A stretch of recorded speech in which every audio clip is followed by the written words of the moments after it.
Mesdames et messieurs de la presse nationale et internationale, mesdames et messieurs, bonjour. Je vous souhaite la plus chaleureuse des bienvenues au palais de la présidence de la République pour cette conférence de presse qui s'inscrit dans notre volonté constante de transparence, de pédagogie républicaine et d'information régulière sur les grandes orientations politiques, économiques et sociales impulsées par le président de la République, chef de l'État, chef du gouvernement, son Excellence M.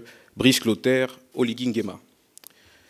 Depuis le 30 août 2023, et plus encore depuis son investiture le 3 mai 2025, le chef de l'État a pris des décisions fortes, audacieuses et tout aussi assumées.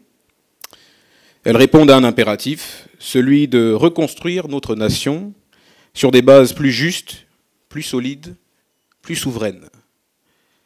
Il ne s'agit pas simplement de gouverner autrement.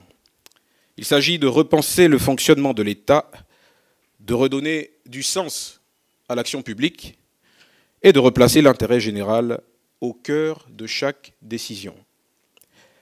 C'est aussi là l'esprit de cette conférence de presse. Partager, expliquer, rendre compte. De manière à permettre ainsi à chacun de nos concitoyens, à travers vous, d'avoir une lecture claire, sincère et complète de ce que le président de la République entreprend. Nous allons donc aborder ensemble une série de décisions et d'actions majeures, engagées au cours des dernières semaines et regroupées en deux grands axes, à savoir d'une part l'agenda diplomatique du chef de l'État et d'autre part quelques sujets de l'actualité nationale. Pour engager le premier de ces deux axes, il convient de revenir sur la visite d'État effectuée par le président de la République le 4 juin 2025 à Malabo, en Guinée équatoriale. Cette visite d'État intervient dans un contexte particulier, consécutif à la décision de la Cour internationale de justice, CIJ, en date du 19 mai 2025, au sujet du différend frontalier relatif aux îles Mbagné, Cocotier et Konga.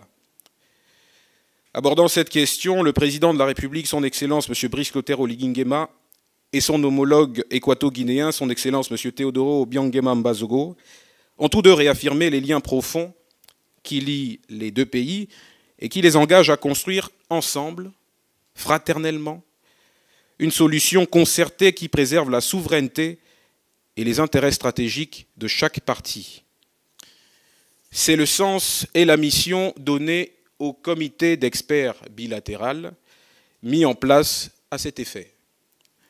Par ailleurs, ce déplacement a permis de poser les bases d'une coopération renouvelée entre les deux républiques sœurs et concrétisée par la signature de plusieurs accords sectoriels majeurs.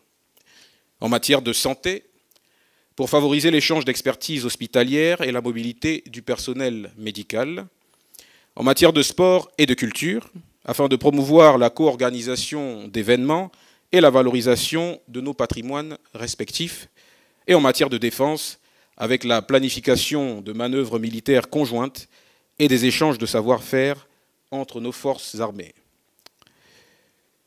Ce grand moment diplomatique n'est pas anodin. Il reflète une orientation claire de notre politique étrangère et trace les contours d'une diplomatie de paix, de coopération et de responsabilité fondée non sur l'opposition, mais sur l'interdépendance. D'une diplomatie qui cherche à apaiser plutôt qu'à enflammer, à construire plutôt qu'à diviser.